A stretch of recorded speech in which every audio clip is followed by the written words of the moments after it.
I was thankful. So what happened was, I'm probably get in trouble for telling this, but here we go. So put some mirrors on that computer. Hope was driving to school this morning. She drives herself now. It's been a couple weeks, and she has like 500 miles like since she started driving solo, but still a new driver, right? And that's a lot, but it's nothing compared to like us, for example. And she didn't even know this part of it, but she was making a right on red, and the policeman had a protected left. And he stopped short so that she didn't hit him. She was completely unaware that that had gone down because she's a new driver and her situational awareness is still developing. Okay, cool. So on that note, the policeman follows her. And when I talked to him, he said his intention was just to say, hey, like, your situational awareness is not on yet. At these intersections and stuff, you almost hit me.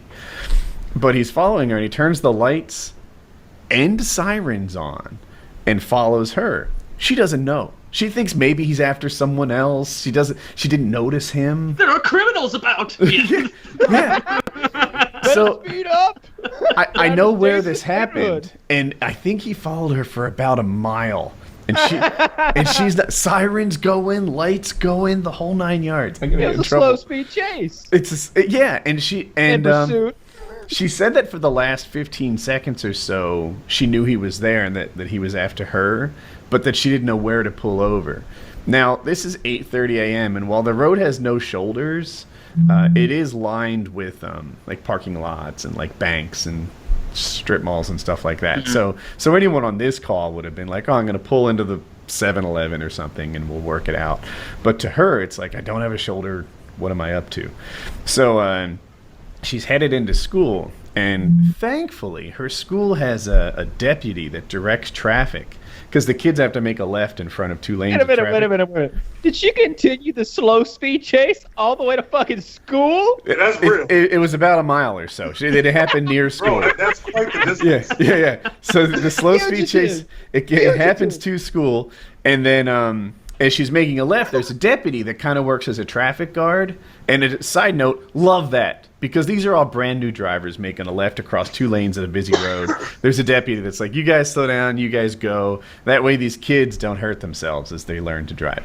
So, back on topic, he sees a policeman with the sirens going and the lights on chasing my daughter at like 4 miles an hour, 1 mile an hour as she's making a left into school. And the deputy who's doing the traffic is like, you are being followed by a policeman. You need to pull over here. So she did, and that's when they worked it out. And the cop comes over, and I guess either she wasn't in clear mind to hear him, or he didn't explain it. But she, like, when I talked to her after the whole thing, she still had no idea why he was following her, like what she did to gather his attention in the first place. And the ticket, I'm going to get the wording of it wrong, but it was like failing to pull over for an emergency vehicle or something like that. And the policeman gave her card and said, like, have your parents call me. So I called him up, and like first we talked to Hope, and she was very upset. I'm looking for the right word. She was crying. She was distraught. Hysterical, I think, is a better word. Like, she was. That's even worse. Yeah. I was trying to give her an outlet. Yeah, no, and like I was like, as I'm talking to her on the phone, I'm like, I hope she's in her parking spot because I don't want her even driving 100 yards at this. Now there's another guy following me. His lights are on too. And yeah, so she's really not the best version of her, and it's like, this is gonna be okay. Like, if she had done some bad kid offense, I would have handled it very differently. But this was a mistake. She's a novice. A mistake that can happen with a good heart. Exactly. Yeah. And it's like, whatever. We'll pay the ticket. We'll move on. Everything is going to be okay. And I talked to the policeman, and I was like, I wasn't mad or anything. In my head, I was like, seek first to understand, then to be understood. Right? That was the mindset I had. So I called him, and I was like, hey, I talked to my daughter. Like, there's a whole bunch of things we don't understand about what went down. Can you bring me up to speed? And I talked to the policeman for a while, maybe a call it 45 minutes. And, just all sorts of mindset type stuff. I don't like that she didn't pull over for the policeman, right? Like, let me outline a scenario. What happens if she doesn't pull over for the cop? Now that's the first impression that she's made. Then she darts to her glove box to get her registration out. He might view that in a different mindset than he would with a properly compliant, person who'd been pulled over. So it's important that, you make that good first impression when you're interacting with policemen. And her first impression was the one that maybe somebody with warrants would make.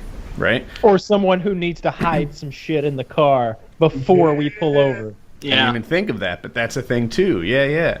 Let's go a couple blocks so I stuff all this stuff down between the seats and get my knife in my armpit real quick so I can. Yeah. And what I know is she caught a good officer. She definitely did. Yeah. Well, she is a ginger. Let's for the radio audience out there who are unaware. Yes, she's whiter than most she whites. She was never in any danger. She could have hit a few people on the way there. It wasn't lighter than hers. Same scenario. So we talked to the policeman. I told him like our family philosophy, right? Like you comply, you whatever. Like this is an opportunity to show the first level of law enforcement how reasonable and good you are and that, everything is going to be okay.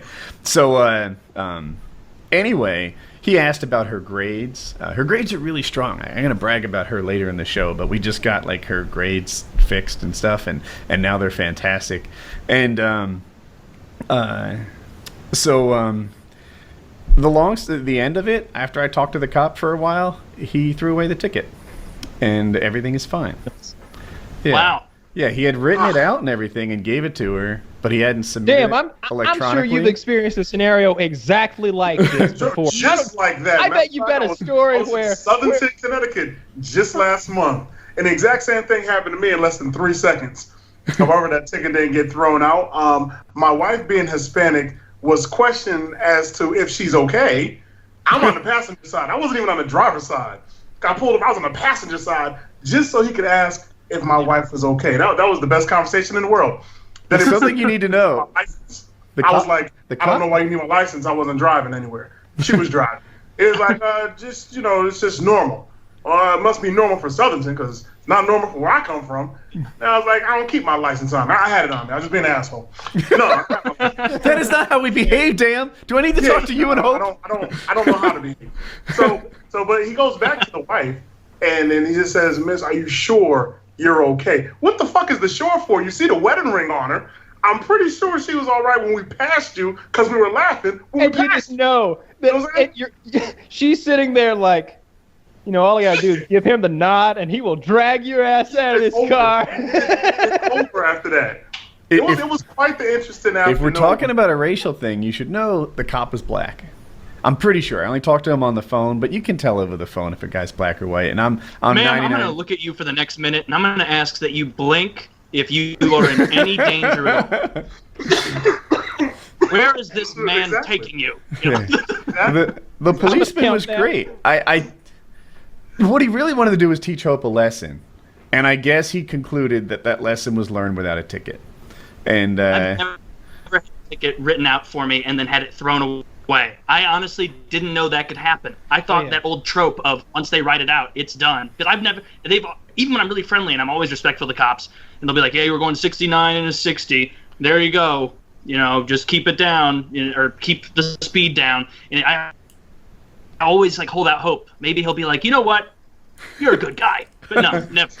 I have this mindset whenever I meet someone for the first time that my attitude should be that I'm very happy to meet them, that I'm excited about meeting them. And I applied it to sometimes situations that don't really apply. Like I'll meet the funeral director. We're picking out the casket for Grandma. I'm like, hey, wow, it's nice to meet you. I like that tie you got there. I'm glad we're here today. But so I'll get pulled over, and I'm usually so friendly, I guess, that things usually...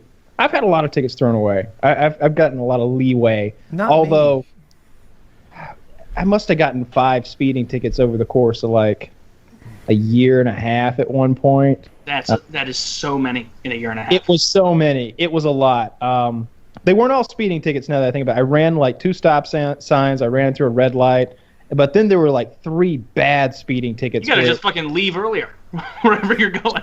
even that. Oh, I don't have anywhere to be. I just enjoy going fast. It's like I could be an hour late to where I'm going. I'm just gonna eat nachos when I get there anyway. I just like getting there in a hurry. That's all. So, but I would be in the scenario that would repeat over and over where I'm driving and I kind of zone out, and the speed limit goes from like 60 miles per hour to like 35 in a really short period of time when you're going from highway to like some bullshit town in the mountains.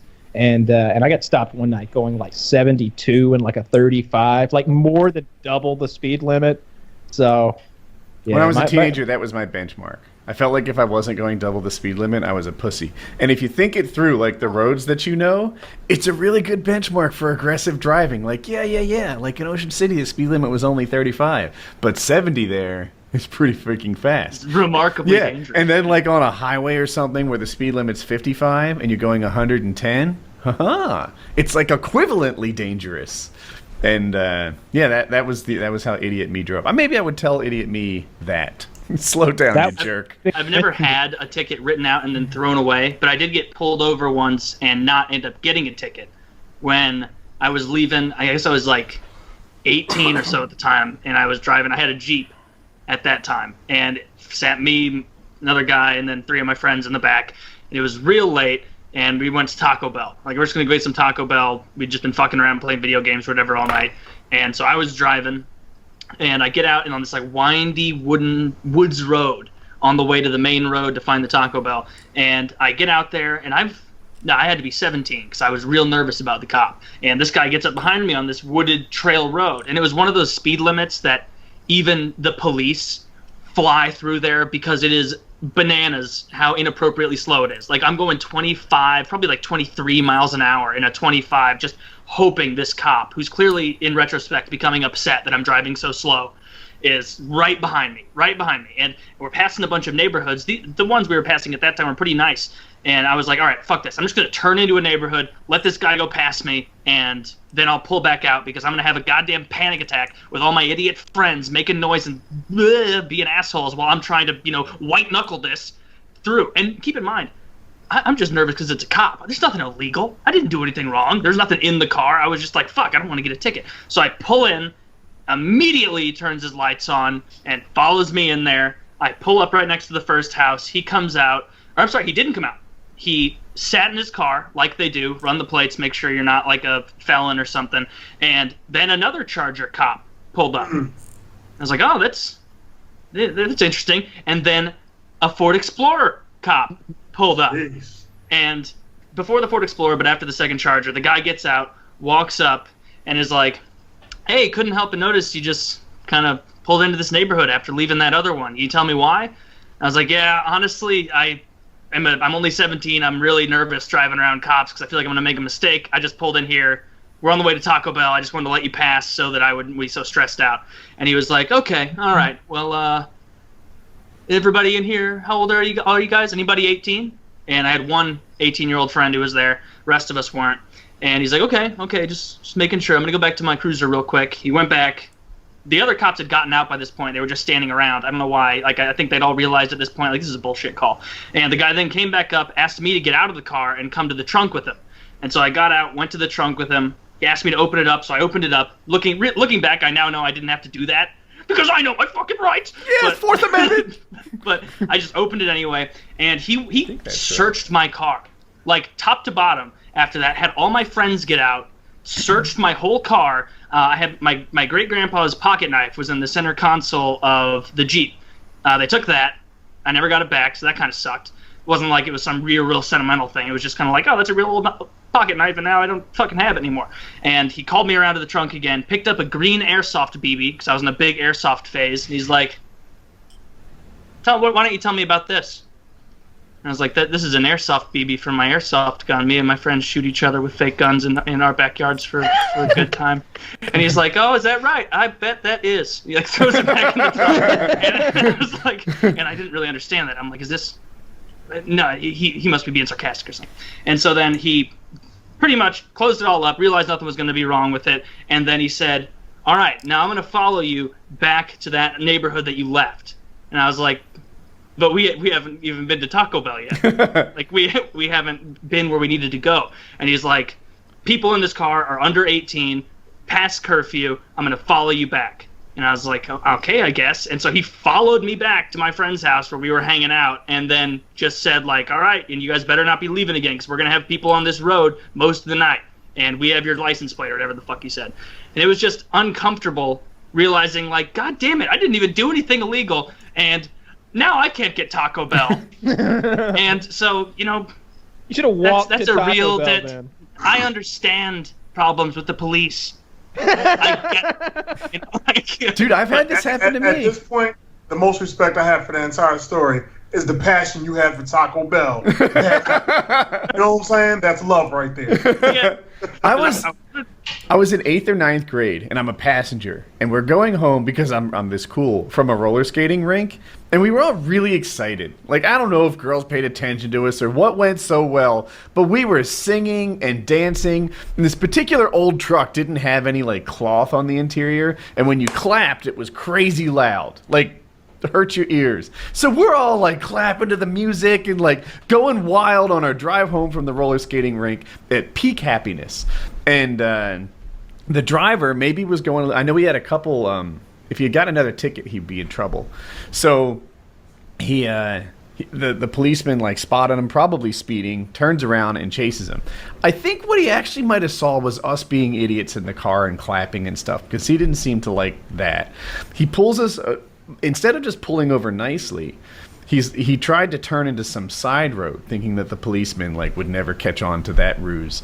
But clever cop followed us to the side road. We get pulled over there, and that begins like the interrogation. And he is all over us. He's checking every pocket. He's frisking us. I've got like hands on the hood, and he's just going through everything. And at one point, like I didn't recognize that he was looking for drugs. Like, I was too naive to think that that was on his mind. I thought he was looking for guns. Like, I don't know really what he was looking for. He was just checking every pocket and everything. Every ticket stub he wanted an explanation on. At one point, I have this little green plastic case that flips open. I don't know, about big enough to hold it was for my retainer thing. It was, I had like an appliance pre-braces, and he's like, what's in this thing? And I'm like, that's you don't want to open this. Like, that's no, because it smelled bad. Like, I don't know if you guys have ever had an appliance, but to me there's a really distinctive smell that you would have to wash it out 3 times stale, a day. Bad breath smell. Because all that nasty saliva just dries. Yes. It's stale bad breath. But I was like embarrassed of that smell. You know, like somebody with more elite hygiene wouldn't have smart mouth. I should have had smart mouth. So anyway, he's like, you know, what's in this thing? And I was like, I don't want to open that. And he's like, you know, now he really wanted to open it. And I'm like, you know, it's my appliance. He's like, if I find anything in here other than your appliance, then what happens?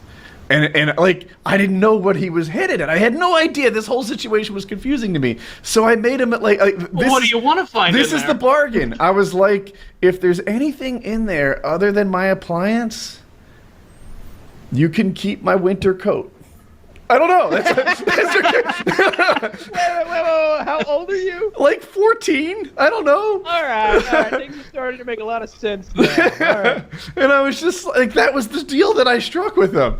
And he was amused by it, but I was like, I know I'm going to win this bet. And we opened it, and it was empty. Like, there wasn't even an appliance in it. And like that was kind of when the questioning of me wrapped up. Like, when I was willing to bet my winter coat on it, that wrapped up, and they knew that you just be gotten on home. They questioned the driver a little longer, asked him why he pulled over into that road, and he said the perfect thing. He's like, here's the deal. I have a speeding ticket already. I'm a probationary driver, and if I get another speeding ticket, I think I lose my license. He's like, I was just hoping I wouldn't get one. And that bit of honesty, I think, changed the cops' I don't know, tactic, mood, etc. toward the driver. And I don't know if he got a ticket or not. I really don't recall. But I think he got a ticket for something that wouldn't make him lose the license. Like, you know, all right, I'm going to give you a fine here for a taillight that's out. How do you feel about that? I accept your terms, you know? and I think that's how it went down. He wrote him a ticket for some non-moving violation and called it a day. We were talking about the debate before the show a little bit. That was remarkable. I watched all 90 minutes. I was very surprised that I thought Trump did a terrible job. Afterwards, and then the next day I saw online that like most people thought he won, and it really surprised me because I mean I prefer Trump over Hillary. Like